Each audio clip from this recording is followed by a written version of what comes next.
Chapter 3. Libby Selects Toledo. The New England Glass Company was suffering from what would be the first wave of globalization in the glass industry.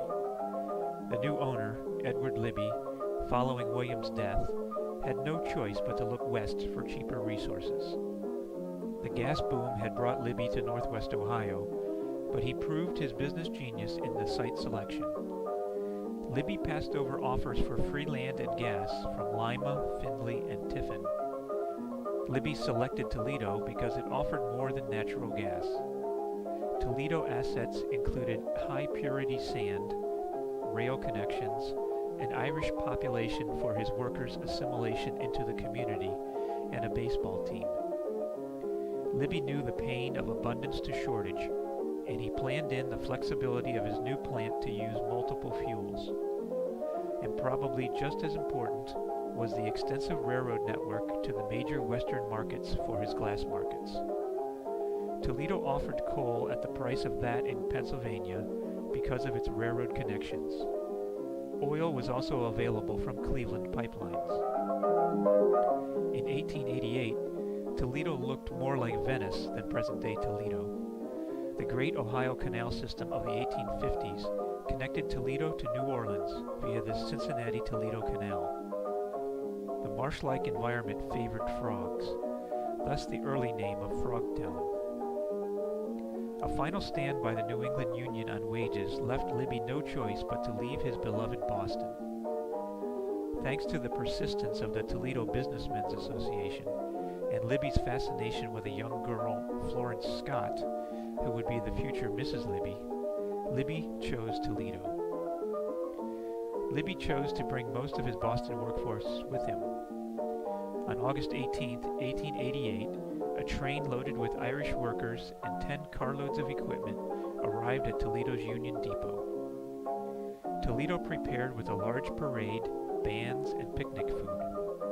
Ultimately, it took a total of 50 railroad cars to transport New England glass to Toledo.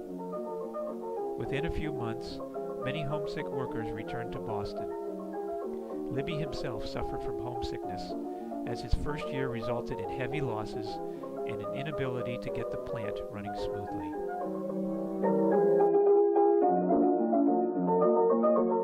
Ford Industry at the Maumee River was the first settlement of the Toledo area. Ford Industry offered high ground from the miles of swamp.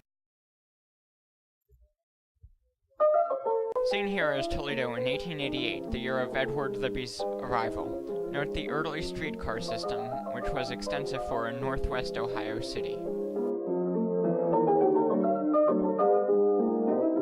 The city of Toledo was a network of wooden docks with wooden planks used as sidewalks in 1888. These paved avenues supported an electric trolley system, which even extended into the smaller burgs of northwest Ohio. In 1888, Toledo was a city of canals and locks, as seen in this photograph. The Boston immigrants complained of the mosquitoes, humidity, and mud.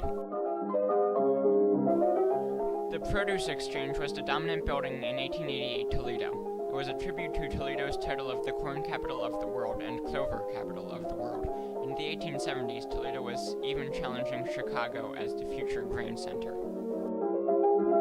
On August 17, 1888, Edward Libby and 70-some glass workers arrived from Boston at Toledo's Union Station above. A band played as speeches were made and a huge picnic and parade were planned. From left to right are M. Vogan playing General James Counts of Toledo, Mayor William Ensign playing Major Kent Hamilton, Ben Sanders playing Edward Libby, and James Berg playing Saul Richardson at the Union Station. The parade marched through Toledo to the Ash Street plant of New England glass. The parade route was 3 miles and lined with cheering Toledoans. The train trip took 36 hours from Boston to Toledo in 1888. Libby stepped out of the train first, followed by over 100 Irish glass workers. Here is an 1890 photograph of Libby Glass Works employees. Mike Owens is in the top row, second from right. Most of the original workforce of 1888 had returned to Boston due to homesickness, or at the request of the new foreman, Michael Owens. The original site included 50 lots for worker homes. The plant opened in 1888. Building had been delayed by the Great Blizzard of March 11th, but breaking the ground on St. Patrick's Day, March 17th, was considered a lucky omen by the Irish workers from Boston. The plant produced its first melt in August 1888 and employed 250 employees. The site was originally a farm, which was being used as a baseball field. The original plant had a 13-pot furnace, with each pot having a 2,500-pound capacity. The official 1888 name was the New England Glass Works of W.L. Libby and Son Company. It was now known as Libby Glass Company. The plant produced hand-blown flint glass with cut and engraved patterns. By the end of the century, Libby Glass was one of the world's leading cut glass manufacturers. Some of Libby's finest cut glass sold for $30, an amazingly high sum of money at the time. The plant also produced a small amount of hand-blown bottles and light bulbs as well. Libby helped develop the surrounding neighborhood for his Irish workmen from Boston. A gang, or glassblowers crew, worked one of 7 to 10 furnace openings. A gang consisted of 5 to 7 workers. The master glass blower was in charge of the gang.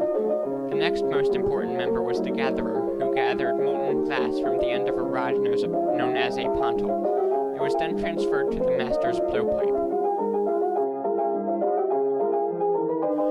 This 1890 advertisement illustrates Libby's first Toledo pattern honoring Toledo's corn heritage. The company was originally known as W.L. Libby and Son until 1892. The maize pattern would be one of Libby's best sellers. Pieces were sold both as pressed glass and some cut glass pieces.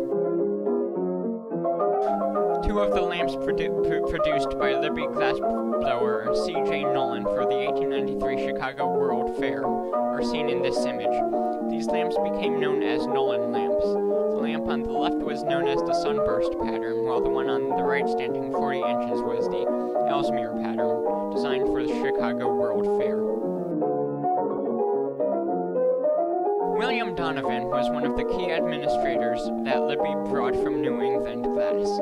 For many years, Donovan was chief financial officer of Libby Glass.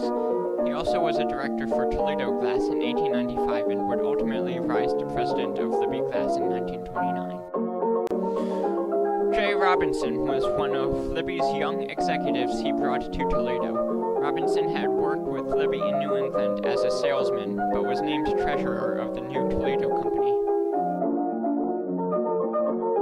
The chrysanthemum pattern shown above was by Libby glassmaker William Merritt. Merritt came with Libby to Toledo. The above pattern was patented in 1887. The pattern on the right was known as Starred Diamond. Another of Libby's glass cutters, William Anderson, patented the Corinthian pattern. Anderson arrived with Libby in 1888 as superintendent of the cutting department. Sol Richardson had worked for Edward Libby in the 1880s as a salesman. Richardson was not a glass cutter. He was one of Libby's trusted executives who would become president of Libby Glass. He patented the above pattern in 1889.